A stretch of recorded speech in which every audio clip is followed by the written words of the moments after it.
Welcome to our channel. అమరావతిలో వ్యవస్థీకృత నేరం జరుగుతోందంటూ వైఎస్ఆర్ కాంగ్రెస్ పార్టీ నాయకుడు మాజీ ఎమ్మెల్యే పేర్ని నాని ఆరోపిస్తున్నాడు. ఏబిఎన్ రాధాకృష్ణ పిల్లలు ఫ్లాట్లు ఎట్టా కొంటారో ఎలా కేటాయిస్తారంటూ విమర్శిస్తున్నాడు. చంద్రబాబు నాయుడు గారు ఫ్లాట్లు ఎట్టా కొంటాడు, అక్కడే ఎలా కొనగలిగాడు అంటూ విమర్శిస్తున్నాడు. వీటన్నిటి మీద సమగ్రంగా తెలుసుకునే ప్రయత్నం చేద్దాం. విశ్లేషించడానికి మొదలు ఉన్నారు సీనియర్ జర్నలిస్ట్ సత్యమూర్తి గారు. వారిని మరిన్ని విశేషాలు తెలుసుకుందాం. నమస్తే సార్. నమస్కారం అండి. పేరు నాని వాళ్ళు మాట్లాడుతా వ్యవస్థీకృత నేరం జరుగుతూ ఉంది, ఏబిఎన్ రాధాకృష్ణ పిల్లలకి అక్కడే ఫ్లాట్ ఎట్టా కేటాయిస్తారని ప్రశ్నిస్తున్నాడు సార్. కేటాయించకూడదా? కేటాయిస్తే ఎలా కేటాయించవచ్చు? కొత్త టర్మ్ ఖాయం చేశాడా వ్యవస్థీకృత నేరం అని. వ్యవస్థీకృత నేరం అంటే ఏంటంటే ఆర్గనైజ్డ్ క్రైమ్ అంటారు. ఆర్గనైజ్డ్ క్రైమ్ అంటే ఏంటి అంటే మనం ఒక చోట కూర్చొని చంద్రబాబు నాయుడు చేతిలో కత్తిపెట్టి చంద్రబాబు నాయుడు చొక్కా మీద ప్యాంటు మీద రక్తం మరకలేసి చంద్రబాబు నాయుడు జీవితం అంతా మర్డర్లు చేస్తూనే బతికాడు అని రాసి దాన్ని ఒక పోస్టర్ క్రియేట్ చేసి దాన్ని ఒక వీడియోగా తయారు చేసి దాన్ని అందరికీ పంపించి వాళ్ళందరూ కూడా సోషల్ మీడియాలో దాన్ని షేర్ చేసుకుంటూ, కొంతమంది ఫేస్బుక్లో, కొంతమంది ఇన్స్టాగ్రామ్లో, కొంతమంది యూట్యూబ్లో షేర్ చేసుకుంటూ చంద్రబాబు నాయుడు క్యారెక్టర్ని సిస్టమేటిక్గా బదనాము చెయ్యాలి అని ప్రయత్నించటాన్ని వ్యవస్థీకృత నేరము అంటారు. అంటే ఎంతమంది ఇన్వాల్వ్ అయినారు ఇందులో? తయారు చేసినోడు ఒకటే. అంటే ఆ తయారు చేసిన వాడికన్నా ముందు ఒకడు కాన్సెప్ట్ క్రియేట్ చేసి ఉంటాడు. ఒకడు కాన్సెప్ట్ క్రియేట్ చేశాడు, ఇంకొకడు తయారు చేశాడు. కానీ వీళ్ళిద్దరూ చేసిన నేరానికి ఎంతమంది సహకరించారు? మొత్తం సోషల్ మీడియాలో ఉన్న సైన్యం మొత్తం సహకరించింది. దీన్ని వ్యవస్థీకృత నేరం అంటారు. అంతకుముందు ఈ జగన్మోహన్ రెడ్డి అపోజిషన్ లీడర్గా ఉన్న సమయంలో అమరావతిని రాజధానిగా ఫిక్స్ చేసిన తర్వాత ఇన్సైడర్ ట్రేడింగ్ జరిగింది అని పెద్ద ఎత్తున ఇదే జగన్మోహన్ రెడ్డి ఇందాక నేను చెప్పిన సోషల్ మీడియా పోస్టుల తరహాలోనే ఒక ఆర్గనైజ్డ్ క్రైమ్ చేశాడు. ఇన్సైడర్ ట్రేడింగ్ జరిగింది అనే ఒక ప్రచారాన్ని పెట్టాడు. ఇన్సైడర్ ట్రేడింగ్ అంటే ఏంటి అంటే మామూలుగా జనరల్ టర్మ్స్లో ఏంటి అంటే ఇప్పుడు ఏదైనా ఒక కంపెనీ రిజల్ట్స్ డిక్లేర్ చేస్తుంది అంటే బాగా ప్రాఫిట్ డిక్లేర్ చేయబోతున్నారు అనుకోండి. స్టాక్ హోల్డర్లకి డివిడెండ్ ఎక్కువ ఇవ్వబోతున్నారు అనుకోండి. డివిడెండ్ ఎక్కువ డిక్లేర్ చేస్తే, ప్రాఫిట్ ఎక్కువ వస్తే ఆటోమేటిక్గా షేర్ బాగా పెరుగుతుంది. అందుకని ఈ కొన్ని కంపెనీలు ఏం చేస్తాయంటే ఇదివరకు చేసేవి ఇప్పుడు ఎవడు చేసే అవకాశం కూడా లేదు. ఏం చేసేవాళ్ళు అంటే వాళ్ళ మనుషులతోటే మొత్తం అప్పటికి మార్కెట్లో ఉన్న షేర్లు కొనేసేవాళ్ళు. కొనేసిన తర్వాత ఈ డివిడెండ్ డిక్లేర్ చేసేవాళ్ళు. డివిడెండ్ లేకపోతే ప్రాఫిట్ బ్యాలెన్స్ షీట్ ఇస్తారు కదా, యాన్యువల్ అది డిక్లేర్ చేసేవాళ్ళు. డిక్లేర్ చేస్తే అమాంతంగా షేర్ ధర పెరుగుతుంది. మంచి రిజల్ట్స్ ఇచ్చింది కదా కంపెనీ అని వెంటనే ఈ కొన్న వాళ్ళు అమ్ముతారు. 100 రూపాయలకి కొన్నారనుకోండి, అది 300 అయిపోతుంది, 200 రూపాయలు వీళ్ళకి ప్రాఫిట్ వస్తుంది.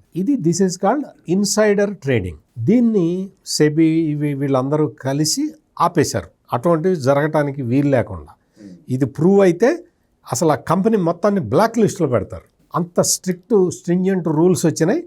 అయినా అడపదడప 1-2 చోట్ల జరుగుతాయి. అందుకని సీలింగ్ క్యాప్ పెట్టారు. ఎవరైనా సరే ఈయన్ని కొనకూడదు, ఈయన్ని అమ్మకూడదు అని అట్లా ఏదో పెట్టారు. సో ఇన్సైడర్ ట్రేడింగ్ అనేది లేకుండా చేశారు, దాదాపుగా లేకుండా చేశారు. ఆ పదాన్ని తీసుకొచ్చి ఈ జగన్మోహన్ రెడ్డి అమరావతిలో ప్రచారం చేశాడు. అమరావతిలో రాజధాని పెడుతున్నాను అని చెప్పి చంద్రబాబు నాయుడు తన సన్నిహితులకి చెప్పి అక్కడ భూములు వాళ్ళందరూ కొనుక్కున్న తర్వాత అప్పుడు అమరావతిని రాజధానిగా డిక్లేర్ చేశాడు. దీనివల్ల చంద్రబాబు నాయుడు మనుషులందరూ లాభపడ్డారు అనేది ఆ రోజు ప్రతిపక్ష నాయకుడిగా ఈ జగన్మోహన్ రెడ్డి చేసిన ఒక దుష్ట ప్రచారం. దురదృష్టవశాత్తు ఈ దుష్ట ప్రచారాన్ని ఆంధ్రప్రదేశ్ ప్రజలు నమ్మారు. నిజం కాకపోతే ఎందుకు ఈ జగన్మోహన్ రెడ్డి చెప్తాడు అనుకున్నారు. భ్రమలో ఉన్నారు. అందరూ భ్రమలోకి వెళ్ళిపోయారు. భ్రమల్లోకి ఆంధ్రప్రదేశ్ రాష్ట్ర ప్రజల్ని దించటంలో జగన్మోహన్ రెడ్డి సక్సెస్ అయ్యాడు. ఆ తర్వాత ఈ అబద్ధం పునాదిగా అధికారంలోకి వచ్చిన జగన్మోహన్ రెడ్డి ఇన్సైడర్ ట్రేడింగ్కి సంబంధించి కేసులు పెడదామని ప్రయత్నం చేశాడు. ఎన్ని ప్రయత్నాలు చేశాడో ఎవడూ ముందరికి రాలేదు. ఏ రైతు అమరావతికి రాజధానికి భూములు ఇచ్చిన ఏ రైతు కూడా ఇన్సైడర్ ట్రేడింగ్ జరిగింది అని చెప్పటానికి ఎవడూ ముందరికి రాలేదు. అప్పుడు మంగళగిరి ఎమ్మెల్యేగా ఉన్న ఆళ్ల రామకృష్ణారెడ్డి తన గుండాల్ని పంపించి చాలామంది రైతుల్ని బెదిరించే ప్రయత్నం కూడా చేశాడు. మీరు ఇన్సైడర్ ట్రేడింగ్ మీ మీద ఒత్తిడి తెచ్చాడు చంద్రబాబు నాయుడు అని మీరు చెప్పండి, మీకు ఈ బెనిఫిట్లు ఇప్పిస్తాను అని చెప్పి ఆళ్ల రామకృష్ణారెడ్డి గుండాల్ని పంపించి బెదిరించినా కూడా రైతులు ముందరికి రాలేదు.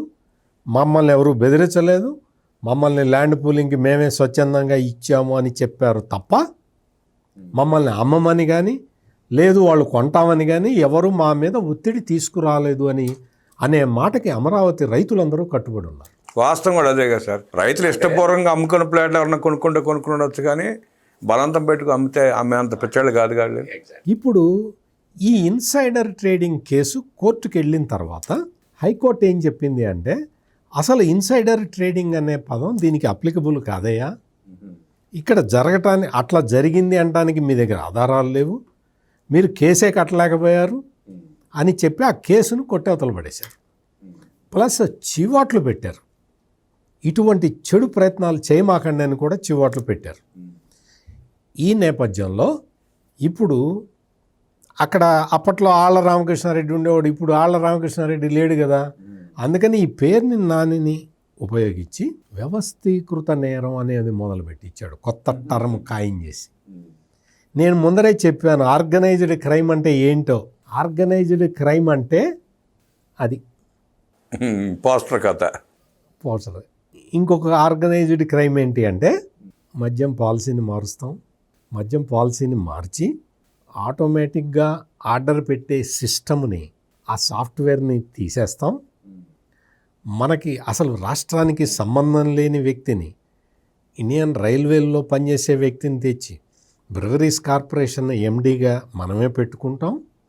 అప్పటి చీఫ్ సెక్రటరీ ఎల్వి సుబ్రహ్మణ్యం గారు ఆయన వద్దయ్య అక్కడ అన్నా కానీ ఎల్వి సుబ్రహ్మణ్యాన్ని తీసేస్తాం, ఇతన్ని మాత్రం తెచ్చి అక్కడ పెట్టుకుంటాం. ఆ తర్వాత రాజకసిరెడ్డి అనే వ్యక్తిని అరేంజ్ చేసుకుంటాం, అతనికి ఐటీ అడ్వైజర్గా ఇస్తాం, మనమే సంతకం పెట్టి మనమే ఇస్తాము. అతను చేయాల్సిన పని ఏంటంటే ఐటీకి అడ్వైజ్ ఇవ్వటం కాదు, ఈ మద్యం అమ్మటం. దీనికి తీసుకొచ్చి డిజిటల్ పేమెంట్ లేకుండా కేవలం క్యాష్ ట్రాన్సాక్షన్స్ అనే పెడతాం. చెవిరెడ్డి భాస్కర్ రెడ్డి అనే వ్యక్తిని తీసుకొచ్చి ఆ క్యాష్ అంతా కలెక్షన్ చేయాలని పెడతాం.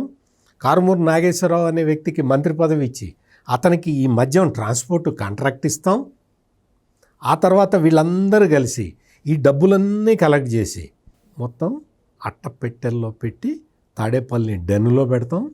ఇంకొకటి, ఈ మద్యం కంపెనీలు ఏదైతే మద్యం తయారు చేస్తాయో ఆ కంపెనీలు వాళ్ళ పేరు మీద ఉండగానే వాళ్ళని వెళ్ళగొట్టి మనం కబ్జా పెడతాం. మన బ్రాండ్లు జే బ్రాండ్లు మాత్రమే తయారు చేస్తాం, జే బ్రాండ్లకే ఆర్డర్ ఇస్తాం. ఆర్డర్ ఇవ్వటానికి ముందే వీళ్ళ దగ్గర నుంచి కమిషన్లు తీసుకుంటాం. ఆ కమిషన్లు మొత్తం 3,500 కోట్ల రూపాయలు మెల్లిగా మనీ లాండరింగ్ ద్వారా దుబాయ్కి పంపించి అక్కడ పెట్టుబడులు పెడతాం. ఈ నెట్వర్క్ని ఆర్గనైజ్డ్ క్రైమ్ అంటారు. ఈ అమరావతిలో భూములు కొనటం అమ్మటం ఇది ఆర్గనైజ్డ్ క్రైమ్ కాదు పేరుని నాని. ఆర్గనైజ్డ్ క్రైమ్ అంటే మద్యం కుంభకోణం, ఇసుక కుంభకోణం, ఇసుక మొత్తాన్ని స్థానిక సంస్థలకి దక్కాల్సిన ఆదాయం మొత్తాన్ని జేపీ వెంచర్సో దానికి ఇచ్చి, ఆ కంపెనీ కూడా మందే, దానికి ఇచ్చి మొత్తం అంతా ఇసుకని చెన్నై, బెంగళూరు, హైదరాబాద్కి ట్రాన్స్ఫర్ మొత్తం రవాణా చేసి విపరీతంగా కొట్టేస్తాం. గ్రీన్ ట్రిబ్యునల్ వాళ్ళు పెనాల్టీ వేస్తే మేం కట్టాలా మీరు కట్టాలా అనే డిస్ప్యూట్ వస్తే ఇప్పటివరకు తేలకుండా ఉంచుతాం. ఇసుక అమ్ముకోవటం అది ఆర్గనైజ్డ్ క్రైమ్ అంటే పేరుని నాని. ఇంకొక ఆర్గనైజ్డ్ క్రైమ్ ఉంది, జగనన్న కాలనీల పేరుతోటి మొత్తం శ్మశానాలని, ఆవు భూముల్ని కొంటాము, కొన్నట్టు చూపిస్తాము, వాటిని మళ్ళీ 100 రూపాయలకు కొని 10 లక్షలకు కొన్నట్టు మనం గవర్నమెంట్కే అమ్ముతాము, గవర్నమెంట్ భూమిని గవర్నమెంట్కే అమ్ముతాము, మనం కొట్టేస్తాం ఒక 50-60 కోట్లు, ఇది రాష్ట్రం మొత్తం చేస్తాం, ఇది ఆర్గనైజ్డ్ క్రైమ్ అంటే. ఇప్పుడు అమరావతిలో జరుగుతున్నది ఏంటి అంటే, అమరావతిలో ఇదే పేర్ని నాని, ఈ పేర్ని నాని దగ్గర చచ్చినంత డబ్బు ఉంది కదా, చాలా పాపపు సొమ్ము చాలా ఉంది, వాటికి సంబంధించిన ఏది రేషన్ బియ్యం అవన్నీ చాలా ఉన్నాయి కదా. పేర్ని నాని నువ్వు వెళ్ళి ఓ ల్యాండ్ కొనిరాపో, ఆల్రెడీ కొన్నావేమో బినామీ పేర్ల మీద నాకు తెలియదు, కానీ మామూలుగా చెప్తున్నా. ఇక్కడ ఏంటి అంటే సిస్టమ్ ఏంటి అంటే, రామబ్రహ్మం గారు, అక్కడ రైతులు, భూమి ఇచ్చిన రైతులు ఏ గ్రామంలో భూమి ఇస్తే ఆ గ్రామంలోనే ఈ రిటర్నబుల్ ఫ్లాట్లు ఇస్తారు. మీరు ఒక గ్రామంలో రైతుకి ఇంకొక గ్రామంలో రిటర్నబుల్ ప్లాట్లు ఇవ్వరు. ఏ లేఅవుట్లో ఆ గ్రామస్తులకే ఇస్తారు. ఆ ప్లాట్లు ఇవ్వటం సిఆర్డీ అధికారులు ఇష్ట ప్రకారం ఇస్తారు సార్? ఎట్లా ఇస్తారు అవి? అది ఎవరి ఇష్ట ప్రకారం కాదు, వాళ్ళందరినీ ఒక రోజు రమ్మని చెప్పి అందరినీ కూర్చోబెట్టి లాటరీ తీస్తారు. రైతుల సమక్షంలోనే రైతులే లాటరీ తీసుకుంటారు. రైతుల సమక్షంలోనే లాటరీ తీసి అలాట్ చేసి నాట్ ట్రాన్స్ఫరబుల్. తర్వాత నాకు ఇక్కడ వచ్చింది, మా బామ్మర్దికి అక్కడ వచ్చింది, మేమిద్దరం కలిసి ఒకే చోట ఉంటాం, అందుకని ఈ బలానా రైతుని, రామయ్య అనే రైతుని మార్చుకుంటాం అంటే కుదరదు. ఎవరికి ఎక్కడొస్తే అక్కడ, ఎవరికి ఎక్కడొస్తే అక్కడే ఉండాలి. దాన్ని మార్చడానికి కూడా వీల్లేదు. ఇటువంటి స్ట్రిక్ట్ రూల్స్ తోటి, అంటే ఒక గ్రామానికి సంబంధించిన రైతు నాకు ఇక్కడొద్దు ఇంకో చోట కావాలి అంటే ఇవ్వరు. ఆ గ్రామం పరిధిలోనే ఇస్తారు, ఆ గ్రామం పరిధి లేఅవుట్లలోనే ఇస్తారు. ఏదైనా 2 గ్రామాలు అంటే, గ్రామాలు పక్కపక్కన ఏదో పాకిస్తాన్ బార్డర్ లాగా ఉండదు కదా, అన్నీ కలిసే ఉంటాయి కదా. కలిసి ఉన్నప్పుడు 2 గ్రామాలకి కలిపి ఒకే చోట లేఅవుట్ రావచ్చు. అప్పుడు మాత్రమే పక్కనున్న విలేజ్కి అక్కడ లేఅవుట్, ఆ లేఅవుట్లో స్థలాలు వస్తాయి, రిటర్నబుల్ ఫ్లాట్లు వస్తాయి. ఇంకొక విషయం చెప్పమంటారా రామబ్రహ్మం గారు, ఇప్పటి వరకు ఈ లేఅవుట్ భూములు ఆన్ పేపరే ఉన్నాయి, ఫిజికల్గా ఇంకా ఎవరికి హ్యాండ్ ఓవర్ చేయలేదు చాలా చోట్ల. ఎందుకు చేయలేదు అంటే, ప్లాట్లు డిమార్కేషన్ మొన్ననే అయింది. ఆ జగన్మోహన్ రెడ్డి మొలిపించిన కంపంతా కొట్టించారు. ఆ కొట్టించిన తర్వాత లేఅవుట్లు వేసిన తర్వాత రోడ్లు, ఇన్ఫ్రాస్ట్రక్చర్ డెవలప్మెంట్ జరుగుతూ ఉన్నది. ఇవన్నీ అయిన తర్వాత 17D ప్లాట్ ఓనర్ వెళ్ళి 17Dలో ఇల్లు కట్టుకోవచ్చు, షాపు కట్టుకోవచ్చు, ఏదైనా చేయొచ్చు. కానీ ఇప్పుడు పరిస్థితి ఏంటి అంటే, ఈ రైతులకి రిటర్నబుల్ ప్లాట్స్ వచ్చిన తర్వాత ఇప్పటికే ఈ జగన్మోహన్ రెడ్డి దరిద్రపు పాలన వల్ల చాలా సంవత్సరాలు, 5 సంవత్సరాల పాటు వేస్ట్ అయిపోయింది కదా. అమరావతి రైతుల అమూల్యమైన కాలం 5 సంవత్సరాలు వేస్ట్ అయిపోయింది కదా. ఈ 5 సంవత్సరాల కాల పరిమితిలో రకరకాల మార్పులు జరిగి ఉంటాయి, ఆర్థిక అవసరాలు పెరిగి ఉంటాయి, పిల్లలు చదువుకోవటానికి వచ్చి ఉంటారు, లేదు పెళ్ళికి వచ్చి ఉంటారు.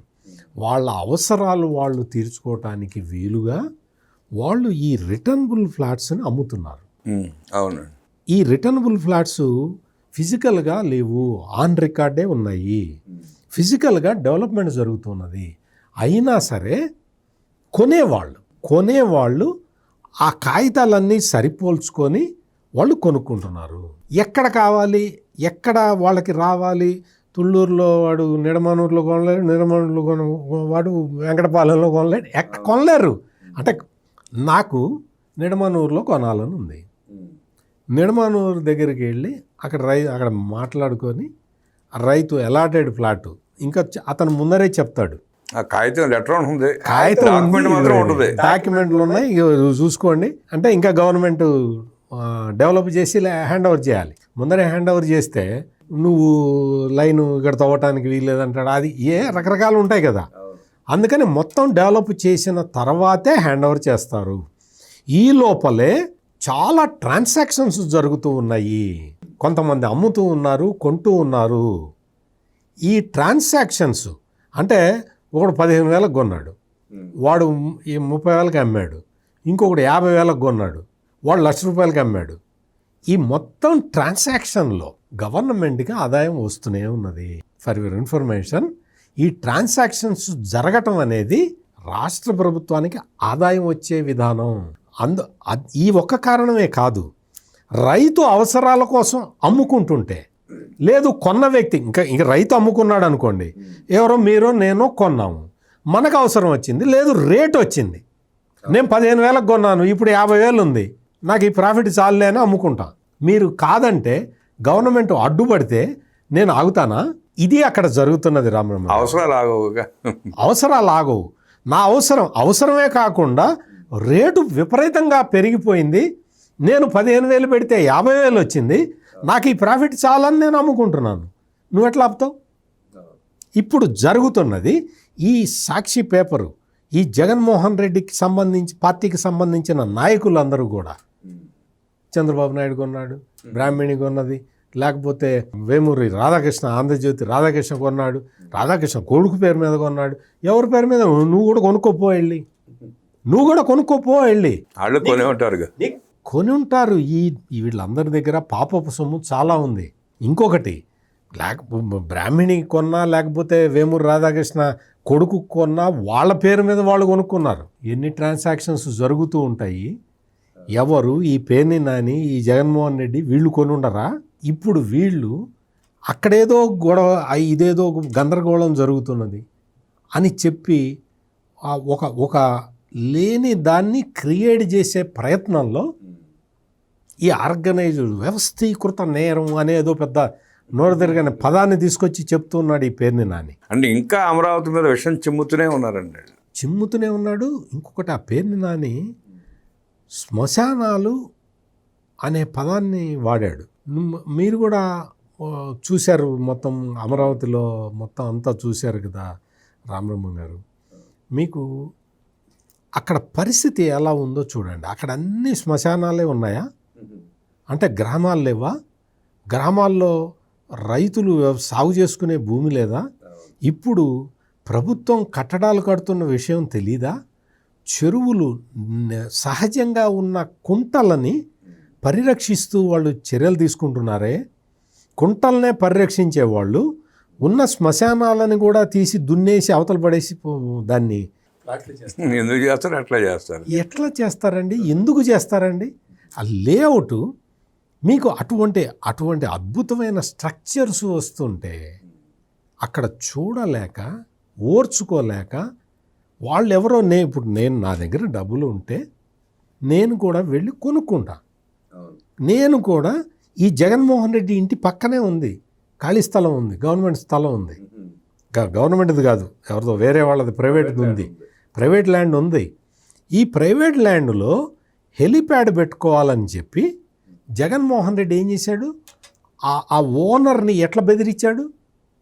ఆ ఓనర్ నేను అమ్మను అంటే దాన్ని మొత్తం డిక్లేర్ చేసి ఇచ్చేసి అక్కడికి ఎవరిని రానివ్వకుండా నువ్వు కబ్జా పెట్టాడా ఈ జగన్మోహన్ రెడ్డి? చివరికి ఏమైంది? గవర్నమెంట్ మారిన తర్వాత మొత్తం అదంతా కూడా, సార్ ఇట్లా హెలిప్యాడ్కి ఇవ్వమని అడిగాడు సార్ ఈ జగన్మోహన్ రెడ్డి, నన్ను బెదిరించాడు, బలవంతం చేశాడు, నేను ఇవ్వలేదు అంటే ఈ కొత్త ప్రభుత్వం, అంటే కూటమి ప్రభుత్వం అతనికి రక్షణ కల్పించింది కదా. అసలు ఆ రోడ్డు కూడా బ్లాక్ చేశాడు. రోడ్డు మొత్తం బ్లాక్ చేసి ఈ జగన్మోహన్ రెడ్డి ఇంటికి వెళ్ళటానికి అక్కడ ఒక పెద్ద అపార్ట్మెంట్లు ఉంటాయి రామరమ్మ గారు. అపార్ట్మెంట్లో చాలామంది కొనుక్కున్నారు. ఒక 60 లక్షలు 70 లక్షలు పెట్టి ఆ రోజుల్లో కొనుక్కున్నారు. వాళ్ళందరినీ ఖాళీ చేయించాడు ఈ జగన్మోహన్ రెడ్డి. మొత్తం వాళ్ళెవరు కూడా ఆ అపార్ట్మెంట్లో కొనుక్కున్న వాళ్ళెవరూ కూడా అపార్ట్మెంట్లో రావటానికి వీల్లేదని చెప్పి మెయిన్ గేట్కి తాళం వేశాడు, రోడ్డు బంద్ చేశాడు. ఇటువంటి జగన్మోహన్ రెడ్డి అంటే నీ ఒక్కడిదే ఇల్లా? పక్కన అపార్ట్మెంట్లు కట్టుకున్న వాళ్ళవి ఇల్లు కదా, ఆ అపార్ట్మెంట్లన్నీ బంద్ చేయించావు కదా.